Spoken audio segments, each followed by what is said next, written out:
From all business, my favorite case on incentives is Federal Express, the heart and soul of their system, which created the integrity of the product, which is, of course, getting packages from point A to point B on time, is having all their airplanes come to one place in the middle of the night and shift all the packages from plane to plane. If there are delays, the whole operation can't deliver a product full of integrity to Federal Express customers. And it was always screwed up. They could never get it done on time. They tried everything, moral suasion, threats, you name it, and nothing worked. Finally, somebody got the idea to pay all these people not by the hour, but by the shift. When it's done, they can go home. Well, their problems cleared up overnight.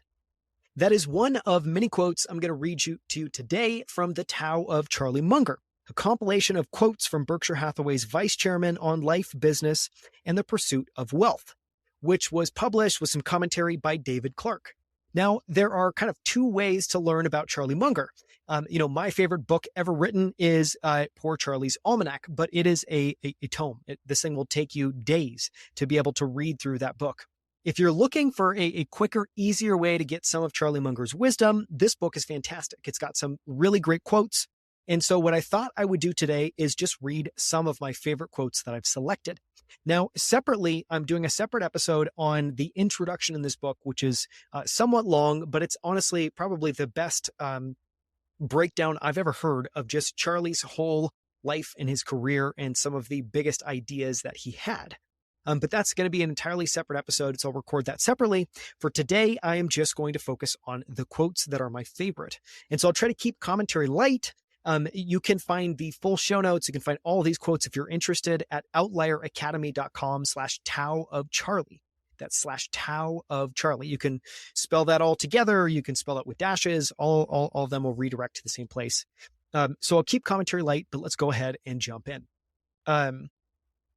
So what's remarkable about Charlie Munger is that he's not just full of wisdom, but biting wit. And that's what makes, at least in my experience, reading this book and reading Charlie's quotes worth it. They're not just interesting. They're put in hilarious, fascinating, interesting ways. And so the quotes actually are really helpful. I think for some people, I find that quotes aren't great. I think for Charlie, the quotes hold together kind of on their own.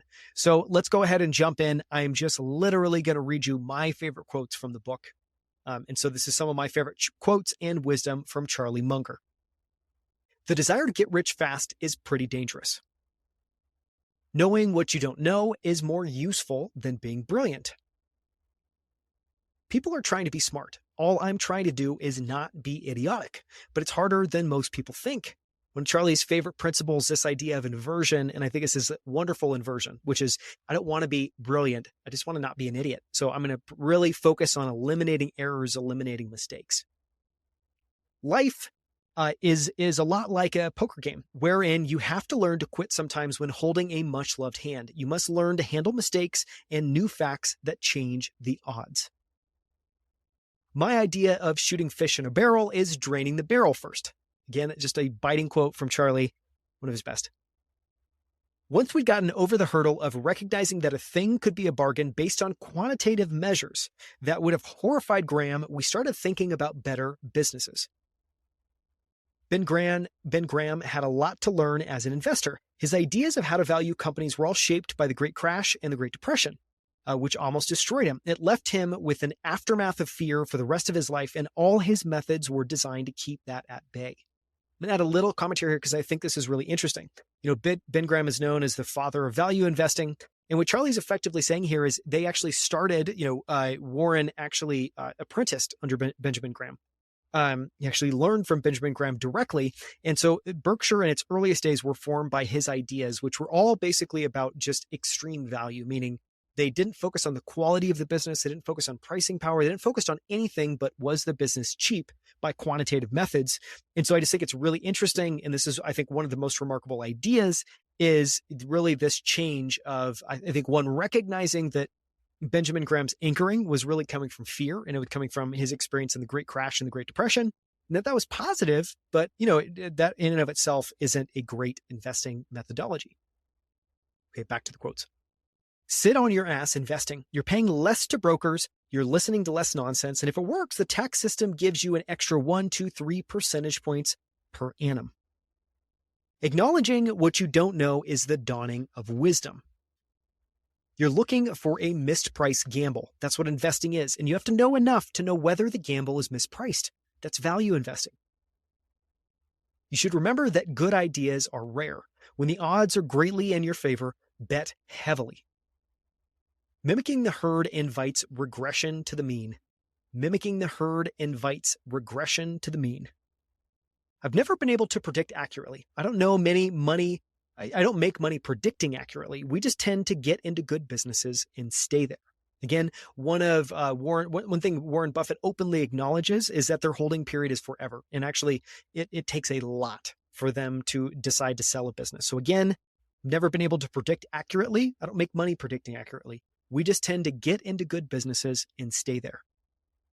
If you, like me, lived through 1973 to 1974, if even the early 1990s, there was a waiting list to get out of the country club. That's when you know things are tough. If you live long enough, you'll see it. The way to get rich is to keep $10 million in your checking account in case a good deal comes along. This is actually a tactic Charlie employed. Get $10 million in cash. It's a fascinating, maybe a tactical tip. I don't know if you have $10 million lying around, but if you do, keep it in case a good deal comes along. I succeeded because I have a long attention span. It's an unfortunate fact that great and foolish excess can come into prices of common stocks in the aggregate. They are valued partly like bonds based on roughly rational projections of use value and producing future cash, but they are also valued partly like Rembrandt paintings, purchased mostly because their prices have gone up so far. I think that every time you see the word EBITDA, you should substitute that word with bullshit earnings. This is one of my favorite quotes. If you know anything about EBITDA, it's spot on. I think every time you see the word EBITDA, you should substitute that with bullshit earnings. Where you have complexity by nature, you can have fraud and mistakes.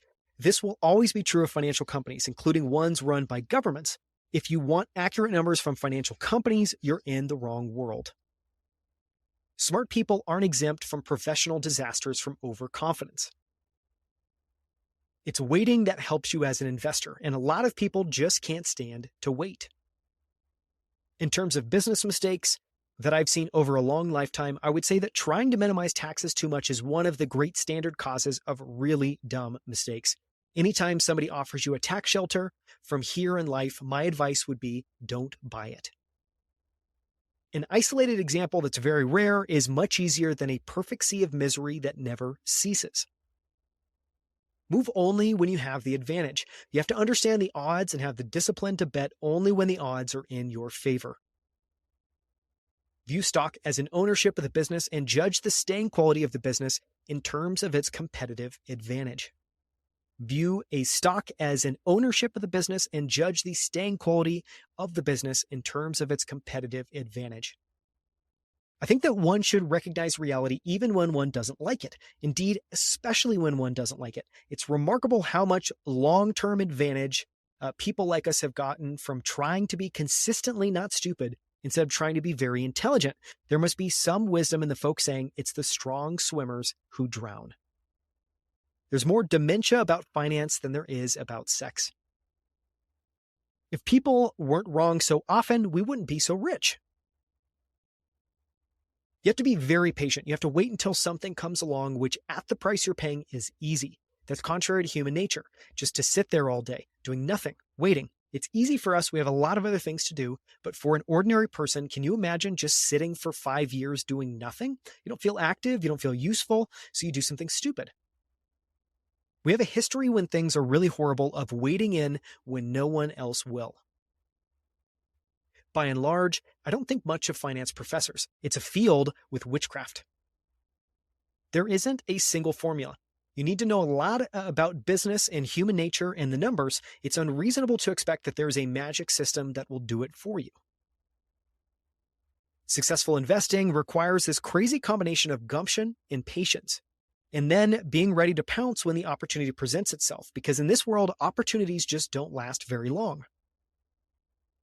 We just keep our heads down and handle the headwinds and tailwinds as best we can and take the result after a period of years. Again, it's basically a commentary around just persisting and staying in a position, staying in an investment for a long period of time. In business, we often find that the winning system goes almost ridiculously far in maximizing or minimizing one of a few variables, like the discount warehouse Costco. What's he saying here? He's saying, like, what's so remarkable about Costco's business is it's literally all around one thing, which is cost. And that is, they've built a flywheel that perpetually drives cost out of the business, which perpetually makes it so they can offer customers great prices. And, it's when you study these businesses, what you see is just an insane focus on maximizing or minimizing one of a few variables. There are two kinds of businesses. The first earns 12%, and you can take it out at the end of the year. The second earns 12%, but all the excess cash must be reinvested. There's never any cash. It reminds me of the guy who looks at all of his equipment and says, there's all my profit.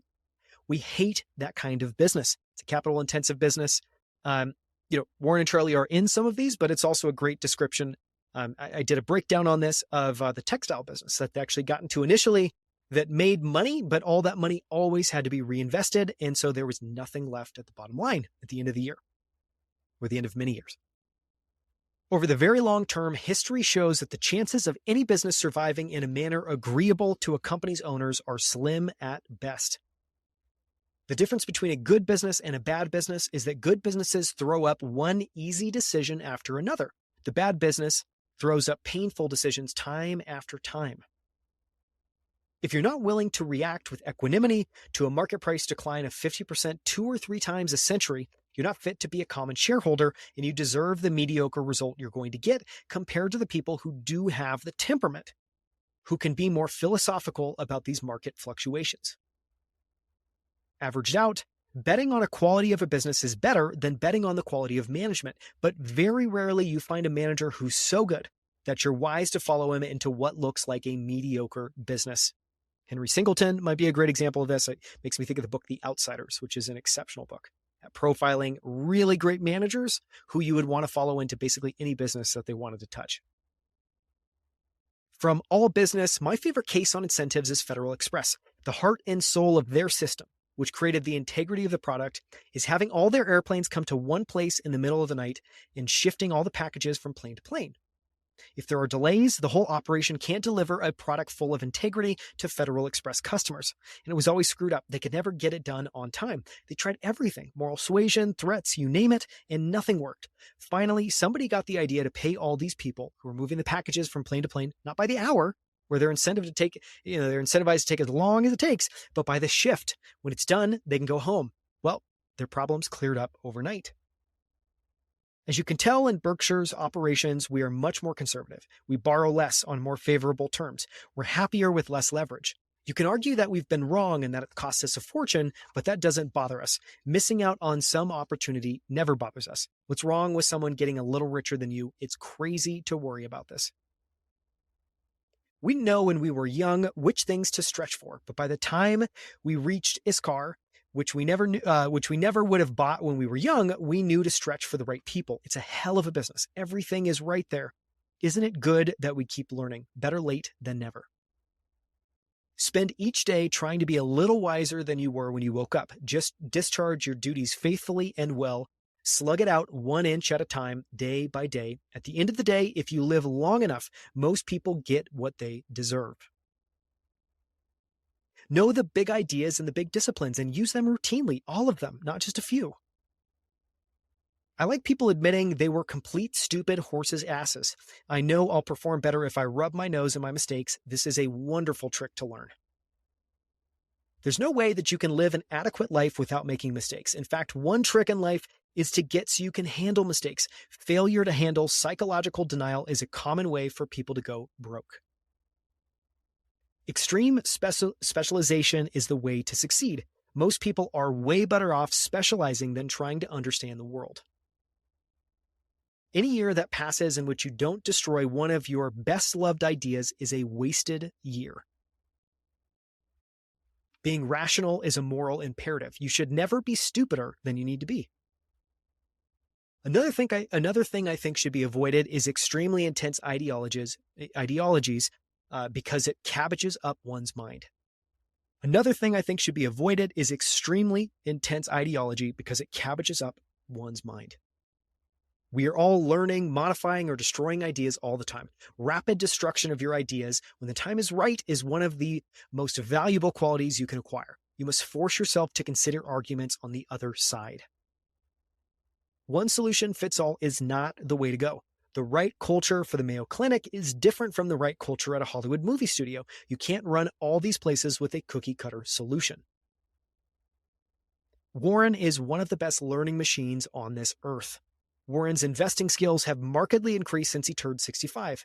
Having watched the whole process with Warren, I can report that if he had stopped with what he knew at earlier points, the record would be a pale shadow of what it is. I'm getting more experienced at aging. I'm like the man who jumped off the skyscraper and at the 5th floor on the way down says, "So far, this is not a bad ride." You must have the confidence to override people with more credentials than you, whose cognition is impaired by incentive-caused bias or some similar psychological force that is obviously present. But there are also cases where you have to recognize that you have no wisdom to add and that your best course is to trust some expert. Extreme distrust of expertise on the one hand, and extreme trust of expertise, depending on basically if you can observe biases or if you actually don't have any knowledge to add. And this goes to many of the things Charlie echoes. You need to know your circle of competence. You need to know your blind spots. You need to be aggressive at finding those and rubbing your face in them so that you don't make stupid mistakes.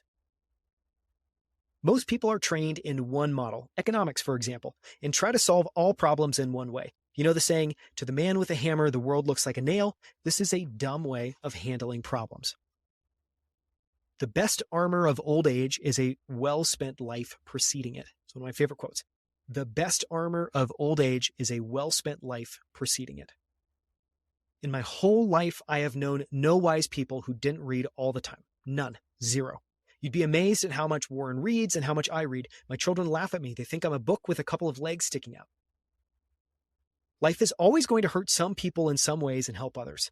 There should be more willingness to take the blows of life as they fall. That's what manhood is, taking life as it falls, not whining all the time and trying to fix it by whining. I constantly see people rise in life who are not the smartest, sometimes not even the most diligent, but they are learning machines. They go to bed every night a little wiser than they were when they got up. And boy, does that help, particularly when you have a long run ahead of you. The highest form that civilization can reach is a seamless web of deserved trust. Not much procedure, just totally reliable people correctly trusting one another. In your life, what you want is a seamless web of deserved trust. And if your proposed marriage contract had 47 pages, I suggest you not enter. I think the attitude of Epictetus is the best. He thought that every mischance in life was an opportunity to behave well. Every mischance in life was an opportunity to learn something. And that your duty was not to be submerged in self-pity, but to utilize the terrible blow in constructive fashion. That's a very good idea. Dean Kendall of the University of Michigan Music School once told me a story. When I was a little boy, I was put in charge of a little retail operation that included candy. My father saw me take a piece of candy and eat it. I said, "Don't worry, I intend to replace it." My father said, "That sort of thinking will ruin your mind. It'll be much better for you to take all that you want and call yourself a thief every time you do it." Again, it's just this idea of like seeing reality and seeing your behavior clearly. Don't cloud it. Don't lie to yourself. It's bad to have an opinion you're proud of if you can't state the arguments for the other side better than your opponents. This is a great mental discipline. That has been some of my favorite quotes from this delightfully short book, The Tao of Charlie Munger, a compilation of quotes from Berkshire Hathaway's vice chairman on life, business, and the pursuit of wealth. It's put together by David Clark, and it's got commentary in the book. I will do another episode on the introduction, which I think is a fantastic way to just describe who is, or answer the question, who is Charlie Munger? If you're interested in the show notes, if you want to see these quotes I've just taken you through, again, you can go to outlieracademy.com/Tao of Charlie Munger. Thank you so much. Be back with more soon.